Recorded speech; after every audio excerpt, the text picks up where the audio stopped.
Ezequiel capítulo 28, versículo 12, eu tenho alguns minutos para conversar com você. E agora eu preciso que você fique tranquilo, fique em paz, para que a gente possa conversar sobre um assunto importante hoje. Eu posso ler com você? Posso ler com você? Você que está na sua casa, no Brasil, fora dele, espero que o mesmo poder, unção e atmosfera que está aqui invada onde você estiver agora. Ezequiel capítulo 28, versículo 12 vai dizer: Filho do homem, erga um lamento a respeito do rei de Tiro e diga-lhe: assim diz o soberano Senhor, você era o modelo da perfeição, cheio de sabedoria e de perfeita beleza. Você estava no Éden, no jardim de Deus, todas as pedras preciosas o enfeitavam, sárdio, topázio e diamante, berilo, ônix e jaspe, safira, carbúnculo e esmeralda. Seus engastes e guarnições eram feitos de ouro, tudo foi preparado no dia em que você foi criado. Você foi ungido como um querubim, guardião, pois para isso eu o designei. Você estava no Monte Santo de Deus e caminhava entre pedras fulgurantes. Você era inculpável em seus caminhos desde o dia em que foi criado até que se achou maldade em você. Por meio do seu amplo comércio, você encheu-se de violência e pecou. Por isso, eu lancei humilhado para longe do monte de Deus e o expulsei, ó querubim guardião, do meio das pedras fulgurantes. Seu coração tornou-se orgulhoso por causa da sua beleza, e você corrompeu a sua sabedoria por causa do seu esplendor. Por isso eu o atirei à terra, fiz de você um espetáculo para os reis. Por meio dos seus muitos pecados e do seu comércio desonesto, você profanou os seus santuários. Por isso fiz sair de você um fogo que consumiu e reduzi você a cinzas no chão, à vista de todos os que estavam observando. Todas as nações que o conheciam espantaram-se ao vê-lo. Chegou o seu terrível fim, você não mais existirá. Pai, eu quero te pedir que essa palavra seja como uma semente em cada coração, porque eu tenho certeza que no tempo certo ela dará os seus frutos, em nome de Jesus. Amém. Tanto Ezequiel 28 quanto Isaías 14 descrevem a queda do rei de Tiro e da Babilônia. Essa descrição que lemos agora é feita de forma simbólica, e isso tem feito alguns intérpretes pensarem que esse texto, ou os textos, não estão descrevendo só os arrogantes reis que nós mencionamos, mas a queda de Satanás. E para os que duvidam, nós necessariamente não precisamos só dessas duas passagens para provar que Satanás teve a sua queda devido ao seu orgulho. Pessoas orgulhosas, uma hora ou outra, vão acabar caindo. No Novo Testamento, o próprio Jesus disse que viu Satanás caindo do céu. Logo após a sua queda, qual é o desejo de Satanás? Existem pessoas que têm medo de falar essa palavra, existem pessoas que não gostam de dizer essa palavra, elas usam outras figuras de linguagens, porque não querem falar de Satanás. Mas se você não conhecer o seu inimigo, você tem 90% de chance de perder essa guerra. Vou falar de novo. Se você não conhecer o seu inimigo, você tem 90% de chances de perder sua guerra. É por isso que você tem que entender bem sobre o diabo, porque ele é o maior inimigo da sua alma. Não duvide, ele quer destruir você, ele quer destruir sua vida, ele quer destruir os seus sonhos, ele quer destruir os seus projetos, ele quer destruir o seu casamento, ele quer destruir seus filhos. Mas isso só é possível a partir de um momento que você permite. Como você é um filho de Deus e tem a marca da promessa, você está guardado pelo Todo-Poderoso. Existem pessoas que dizem que outras vão para o inferno, elas podem até ir, mas eu e você não vamos, porque o inferno não foi feito para nós, o inferno foi feito para Satanás e seus anjos. Por isso que eu e você vamos herdar a vida eterna. Mas o desejo primário de Satanás é tornar todas as pessoas em uma versão de si mesmo, perdido, sem pai e sem herança. Ele trabalhou para introduzir a atmosfera da orfandade na humanidade desde o Éden. Satanás é o primeiro órfão. Satanás é o primeiro órfão. Naquele momento, o homem deixou a cobertura da casa do pai, o ser filho, pela cobertura da casa do órfão. Se chover aqui agora, você vai molhar? Eu preciso que você converse comigo. Se chover aqui agora, você vai molhar? Por que você não vai molhar? Porque você está debaixo de uma cobertura. E não se engane, você está debaixo da cobertura de alguém. Ele tem trabalhado por milênios, aperfeiçoando as mentiras que preparou, inserindo-as nas culturas dos povos e fazendo-nos beber do veneno da orfandade, sem mesmo termos a consciência disso. Ele age como em lutas de boxe. Quando um lutador, ele encontra um ponto fraco, ou ele dá um soco no rosto do seu adversário e abre uma ferida, o boxeador, com certeza, vai tentar continuar dando soco para ali acontecer a queda do seu adversário. Quando o diabo conhece o seu ponto fraco, é aí que ele vai bater até você cair. Ele é chamado de pai. Pai de quê? O pai da mentira. Por isso, aqueles que vivem em mentira não têm Deus como pai. A sua principal mentira é: vocês não são filhos de Deus. O Éden, você precisa entender que o Éden não foi o berço da orfandade. O primeiro órfão não foi um ser humano, mas foi o próprio Satanás que decidiu sair da casa do seu pai.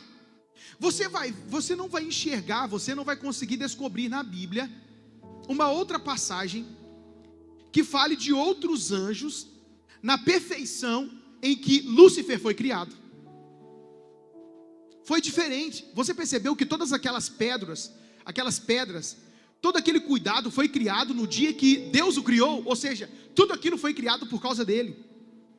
Ao cair, Satanás aparentemente convida e de fato leva 1/3 dos seres celestiais consigo. Ele se tornou um rei de seu próprio império, com a sua própria maneira de ser e modo de agir. Por isso, todas as vezes que você vê um líder espiritual pegando 1/3 da igreja, indo para outro lugar, chamando de igreja, alugando um prédio, não se engane. Isso é uma rebelião e a Bíblia chama isso de inferno. Por isso, todas as vezes que você vê uma pessoa na empresa que você trabalha tentando fazer a cabeça dos outros para poder ir embora junto com ele, isso é uma artimanha do diabo para colocar rebelião lá dentro. O problema do rebelde é que ele não consegue ser rebelde sozinho, e ele acaba mostrando para aqueles que não enxergaram o problema. Já percebeu isso? Ele sempre começa assim: você percebeu, fulano? Porque o fulano ainda não percebeu. Cuidado, porque rebeldia é uma praga, ela pega. Você conhece em alguns lugares, em casa, no trabalho, em empresas, organizações e até igrejas, existem pessoas que elas não conseguem liderar para o bem, mas se ela estiver insatisfeita, ela consegue incendiar uma floresta. Diga para alguém que está do seu lado: vai melhorar.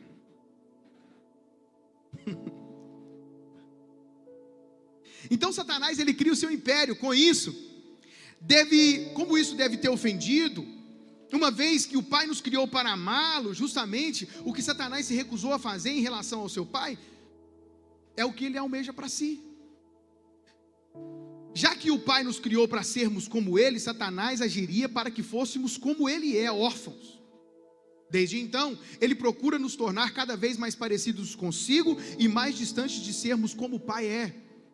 O terreno no qual todos nascemos foi contaminado pelo pecado. De fato, todos estamos sujeitos a uma orfandade estrutural, relacionada justamente às heranças que o primeiro espírito órfão deixou sobre a humanidade. O problema do órfão é que ele vai procurar a sua paternidade em algum lugar, como Lucas disse. E a pessoa que mostrar interesse em direcionar a vida desse órfão vai ganhar sua atenção. Satanás, ele é o primeiro órfão e deixou algumas heranças, e é assim que infelizmente vivem os seus herdeiros. Eles vivem na autossuficiência, porque é assim que Satanás é. É interessante notar que mesmo crianças têm essa tendência de fazer o que querem, não considerando qual é a vontade do Pai que elas têm. Para o diabo, o mais importante é o seu eu e nada mais.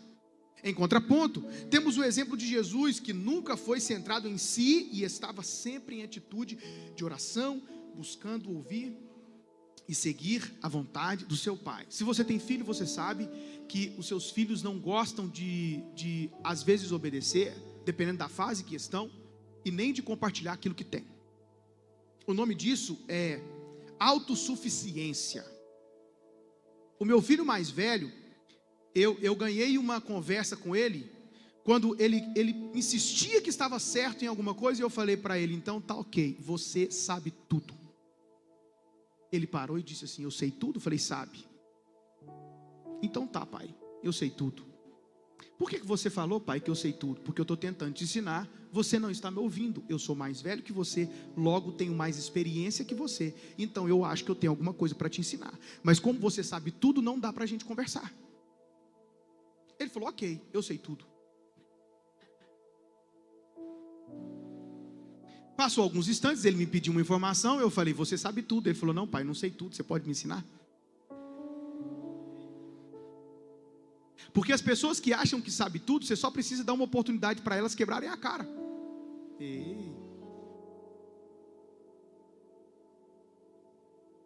Até que um dia eu estava na casa do avô dele, ele me perguntou uma coisa, eu respondi de uma forma, o avô dele respondeu de outra. Ele falou, tá vendo pai, vou seguir meu avô, ele é mais experiente que você. Siga seu avô, com certeza ele é mais experiente que eu. Olha só o que ele construiu.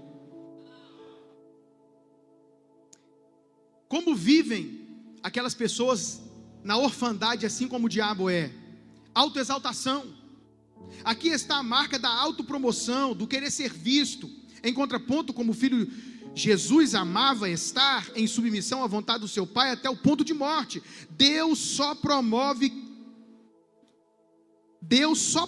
quem não se promove a si mesmo.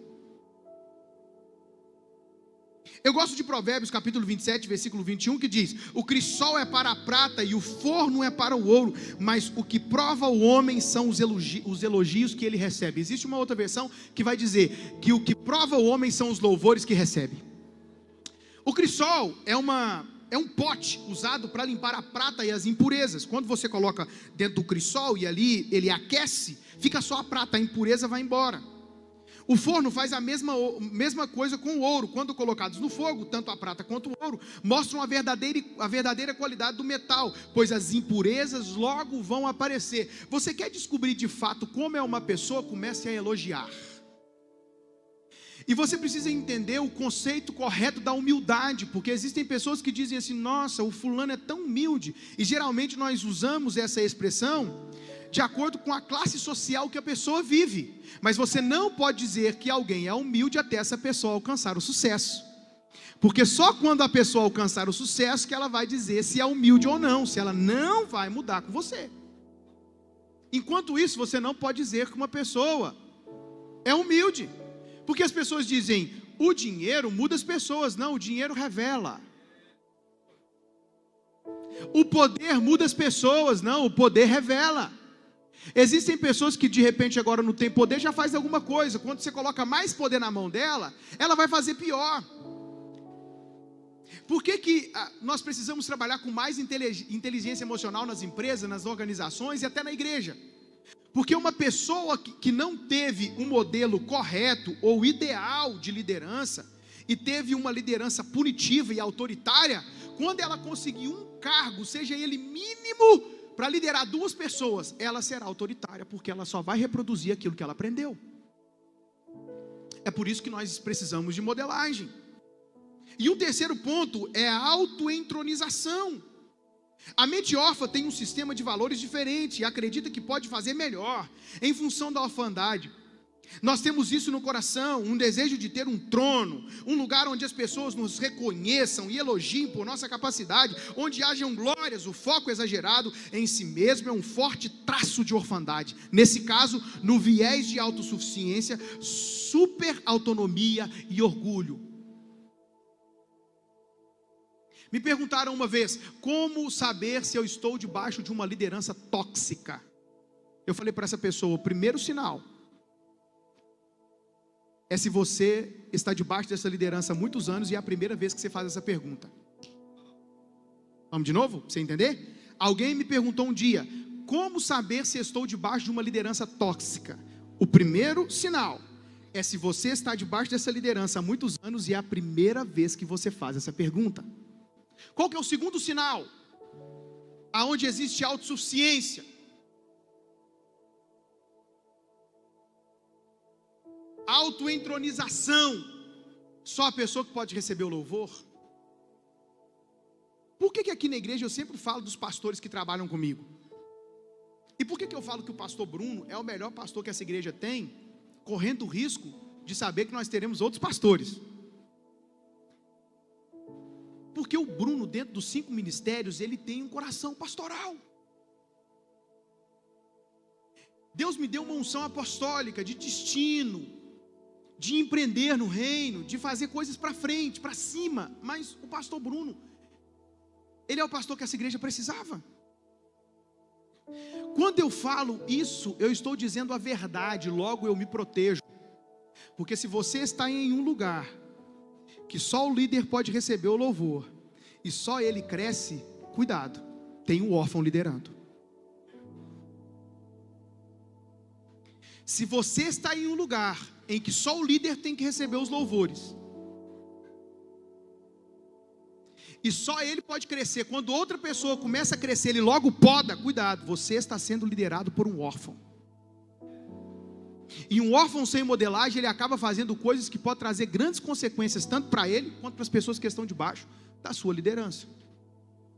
Pense comigo, o pastor Bruno esteve esses 3 dias imersos com os jovens e adolescentes dessa casa, e nós sempre trabalhamos com jovens. Dizia-nos há 10 anos atrás: vocês têm o maior número de jovens das igrejas de Lagoa da Prata. Sabe quando nós éramos? 15. Nós não éramos muito, só que a gente fazia barulho. A gente faz barulho.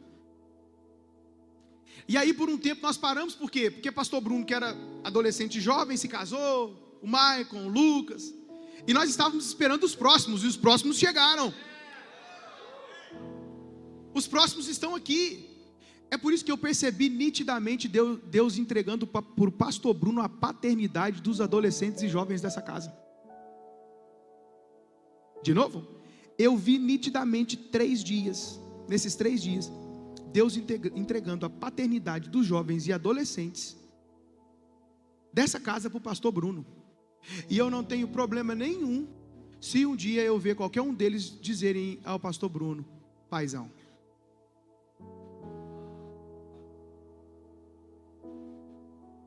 Porque o dia que você me vê entrando por esse caminho, corra daqui o mais rápido que você puder. Porque quando você vê um líder querendo a sua autoexaltação e promoção, você está correndo um grande risco. Os órfãos, eles geralmente vivem sem um lar. Satanás, sendo deixado aquele que era o seu lar, e sabendo também a importância dele, quer que a mesma situação aconteça conosco. Seu foco é a destruição de nossas referências. Por vezes, a nossa casa não é um lar. O clima é terrível e acontecem coisas horríveis. No entanto, o lar espiritual é um lugar que está posto para cada um de nós, mesmo que tenhamos vivido ou estejamos vivendo uma tragédia em nossa casa. Quantas pessoas nós recebemos da igreja dizendo que tem tanto problema dentro de casa? Hoje eu estava conversando com um jovem que ele não conhece o pai dele. O pai dele mora aqui na cidade, mas ele não conhece o pai. E eu perguntei para ele: com quem que você mora? Ele disse: até pouco tempo eu morava com a minha avó, agora com a minha mãe, agora eu estou morando com os meus avós. Eu perguntei por quê? Ele disse: porque o meu padrasto vive jogando coisas na minha cara. Você imagina se não for uma igreja para oferecer uma paternidade espiritual para uma pessoa como essa? Para um adolescente, para um jovem como esse?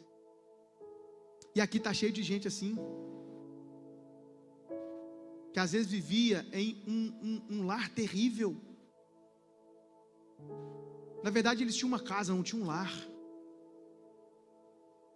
E eu disse assim para ele: você sabe que você encontrou uma casa, né? Porque a Mensageiros não é uma igreja, é uma casa, é uma família. Vou falar de novo: a Mensageiros não é uma igreja, é uma casa.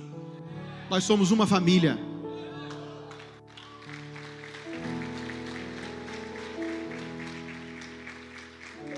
Quando eu conheci Marina num momento muito turbulento da vida dela. E ela foi para Mensageiros e ela disse: eu fiquei aqui porque aqui eu encontrei amor. Com todas as dificuldades que nós tínhamos na época, porque nós éramos muito, muito religiosos, mas uma coisa que nunca faltou para nossa casa: amor. O diabo vive a vida como se não houvesse um lugar para ir, assim vive os órfãos.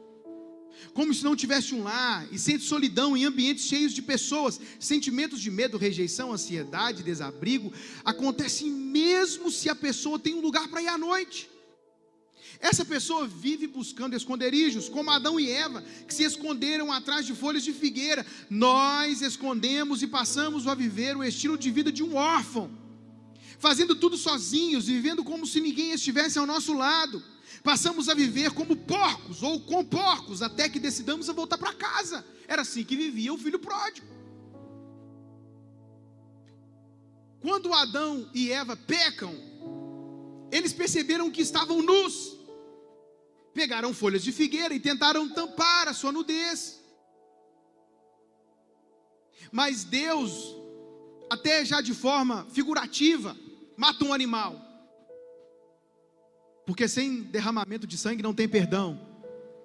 Então pega aquela pele daquele animal e cobre a sua nudez. Porque só o sangue de Jesus é poderoso o suficiente para cobrir você, para guardar você, para proteger você. E debaixo das suas asas você sabe que você está seguro. Diga: debaixo das asas de Deus eu estou seguro. A pessoa com o espírito de orfandade tem que lutar constantemente com medo, vergonha. Assim foi Adão e Eva. No Novo Testamento, por outro lado, nós vemos marcas fortes da religiosidade em certos líderes religiosos. Evitando contato com o próximo, cria suas próprias práticas de leis religiosas para poder, de alguma forma, prever como Deus vai agir e o que Ele vai fazer, colocando-o em uma caixa chamada religião. Entenda que, quando falamos de orfandade, não nos referimos a um demônio, mas a todo o conjunto de sentimentos, pensamentos e sofismas. Trata-se de uma cultura, uma cosmovisão, implantada e nutrida por demônios como uma armadilha. Assim, a solução não é uma libertação momentânea ou um entendimento intelectual, mas sim um processo de cura. O que as igrejas já fizeram durante muito tempo? Eles tentaram limpar as pessoas antes delas entrarem para dentro. O que é o nome disso? Religião. Eu estava conversando com um casal que estava ajudando. Cadê o Wellington? Está aí? Ele está aí? Ou não? Ah, ele está lá? Levanta a mãozinha, deixa eu ver. Isso aí, ó, pedala demais, joga a bola com força, só Deus sabe. Machucou, virou o pé, aconteceu uma loucura lá. Falei: que te atraiu a Mensageiros? Ele falou assim: quando eu cheguei eu fui amado. O staff da Mensageiros me abraçou. Aquele corredor, acontece coisas incríveis nele. Aquele corredor é proposital. Se você chegar com a energia baixa, ali sobe, ali aumenta. E aí, o que mais? Ali eu pude servir. O cara não era batizado, eu não queria saber o que ele era.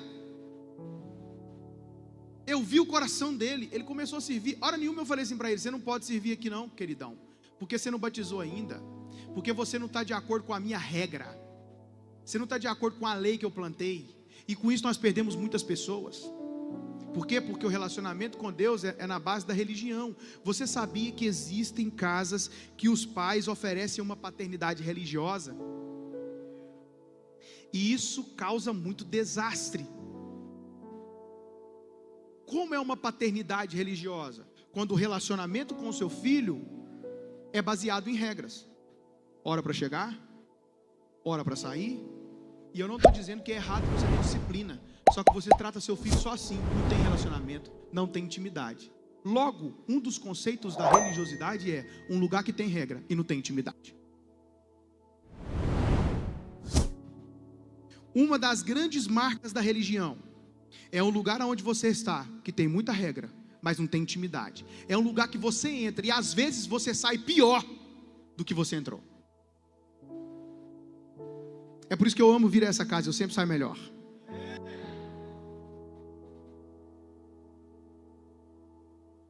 Talvez você está aqui nessa noite e se identificou muito com essa palavra. Eu posso dizer para você que eu tive na minha casa muita disciplina. Eu tive na minha casa muito impulsionamento.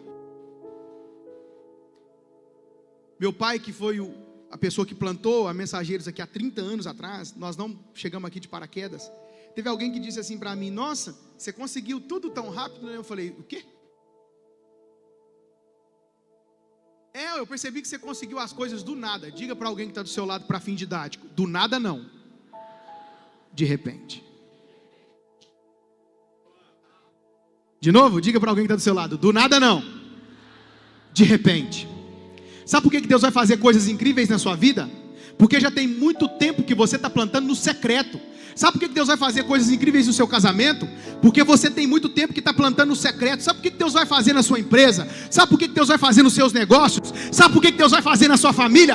Porque tem muito tempo que você está plantando no secreto. E quando Deus te colocar naquele nível de prosperidade, não aceite as pessoas dizerem do nada não, do nada não.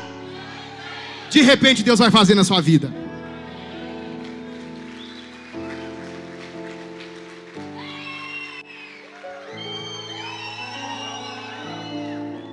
Luquinha, vem aqui, meu filho.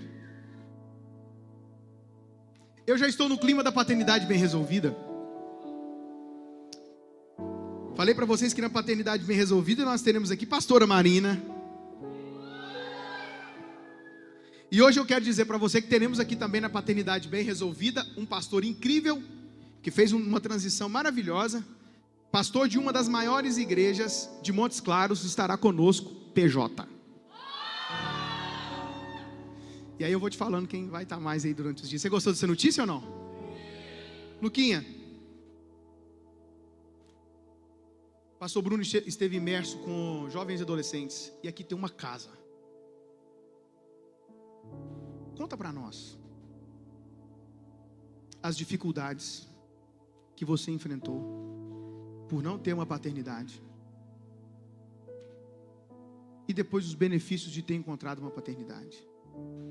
Você pode compartilhar com a gente? Boa noite.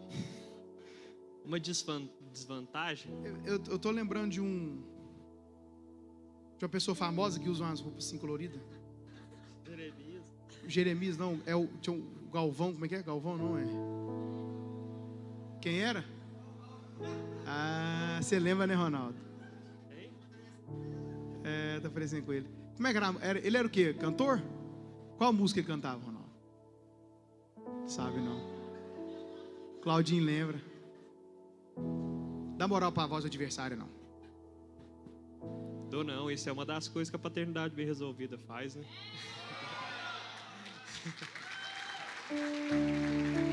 Bom, uma desvantagem é uma má administração da casa. A paternidade mal resolvida não dá a gente uma visão do que eu vou construir, né? Do que eu vou conquistar, onde que eu vou chegar. E uma paternidade bem resolvida já me proporciona isso. Eu já sei aonde eu quero chegar, já sei o que eu quero ser, quem eu coisa que fez comigo, né? Pode afetar as pessoas de outra forma, mas comigo me deu falta de empatia, né? Eu não conseguia ter empatia com as pessoas e nem compaixão, porque como eu não tive amor, então eu não conseguia amar as pessoas. E isso é uma das coisas que causou em mim também. E a paternidade bem resolvida já me capacita a gostar das pessoas, a amar as pessoas. Senso de proteção e rejeição. No caso, eu por exemplo, o paizão, ele, se ele fosse fazer alguma coisa na casa dele, ele chama quem ele quiser. Mas se ele não me chamasse, fala: por que ele me chamou? E não tem nada a ver, se eu chamo quem eu quiser para minha casa. Não sou obrigado a chamar ninguém para ir lá, né? Às vezes ele tinha algo específico para fazer e não me chamava, porque não era necessária a minha presença. E eu ficava: não, por que ele me chamou? O que eu fiz para chatear ele? Então, a pessoa que tem a paternidade mal resolvida, ela sempre se sente rejeitada. Todas as vezes se alguém estiver conversando muito e você não estiver junto, conversando, você vai se sentir rejeitado. E se você sentir, você pode pensar, será que a minha paternidade está bem resolvida? É porque eu via as pessoas muito no canto, eu falava, mas por que eu não estou ali naquela roda? Então, a gente se sente muito rejeitado com qualquer coisa. E hoje eu já não tenho esse problema, não tenho essa dificuldade, porque eu entendo que quando alguém quiser conversar comigo, ela conversa comigo. E se eu não estou conversando, é porque ela não quer, e tudo bem. E é uma das coisas. O senhor quer mais? Se tiver, fala. Falta de controle financeiro. Eu não tive meu pai para me ensinar sobre finanças. E o pastor Henrique, desde quando ele chegou, eu lembro que eu ajudava ele. Eu morava na casa dele nos períodos da tarde. Então, o dia inteiro eu chegava, eu trabalhava na padaria, parava na hora do almoço e ia para a casa dele. Ele ficava lá o dia inteiro. Então, tudo que ele ia fazer, as coisas da igreja, eu ficava na cola dele. E eu sempre vi ele separando as moedas na época para pagar as contas e essas coisas. E ele colocava no saquinho, tudo mais organizado. E eu lembro um dia, depois desse dia, eu nunca mais arrumei moeda da mesma forma. Ele falou comigo, separa essas pratas aqui pra mim. E eu separei de qualquer jeito, tá vendo? Por isso que a sua vida financeira é desorganizada. Você não dá conta nem de organizar a moeda, entendeu? Mas realmente eu não sabia. Eu falei com mais carinho, falei, não? Falou. Do jeito amoroso dele que todo mundo conhece. Eu que falei com mais carinho. Brincadeira. Mas isso era uma das coisas que eu aprendi com ele, a questão do controle financeiro. Não sou bom que nem ele ainda, mas pretendo ficar. Será? Amém. E é isso aí.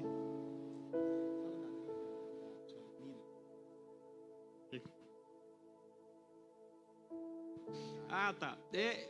Concernente a casamento, por exemplo, eu não tinha vontade nenhuma de casar. E o meu intuito, o meu relacionamento com a Adriela foi bem no susto. Assim, nós começamos a namorar e eu nem queria namorar com ela. Eu comecei, foi porque o pai dela pegou nós dois juntos. Na hora que eu estava levando ela para a casa dela. Eu tinha acabado de fazer 16 e ela ia fazer 15. Então, isso. Faltavam uns 3, 4 meses para 15 anos. E eu não pensava em namorar com ela. Muito menos em casar. E pior ainda em ter filho. Por quê? Porque o relacionamento da minha mãe foi terrível. Minha mãe viveu em um relacionamento abusivo com meu ex-padrasto, não sei lá, 16 anos. E ele xingava ela, batia nela, bebia. Então foi só mau exemplo. Tanto é que eu era um namorado do nível do meu padrasto. Xingava a Andriela, de vez em quando ela me estressava, eu batia nela também. E eu me arrependo muito disso e graças a Deus eu pude redimir. Mas eu não pensava em ter família. E eu vendo o paizão, com uma família, ele chegou na igreja, tinha 24 anos, resolveu assumir a responsabilidade de uma igreja, já tinha a casa dele formada e já era um bom administrador. Então ele nos espelhou, ele nos inspirou. Nós nos espelhamos nele e ele nos inspirou a fazer isso e a construir uma família. Hoje eu tenho uma família, uma filha maravilhosa. A Ana é incrível, um milagre de Deus nas nossas vidas. E a Ana também tem me ajudado a curar muita coisa que eu não tinha curado. Então, uma paternidade bem resolvida faz isso, faz você querer constituir e construir coisas.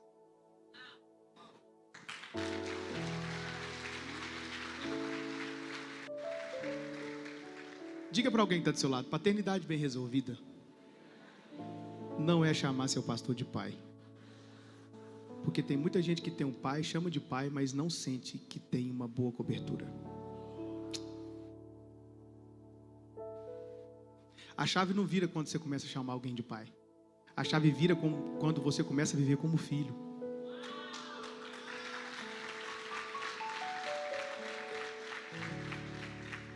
Quando você sabe que tem uma herança te esperando, porque quem tem pai tem herança. Quando você sabe que você não precisa mais viver de migalhas, porque você é filho da pessoa que criou todas as coisas. Diga comigo, eu sou filho e Deus é o meu pai. Mais uma vez, eu sou filho e Deus é o meu pai.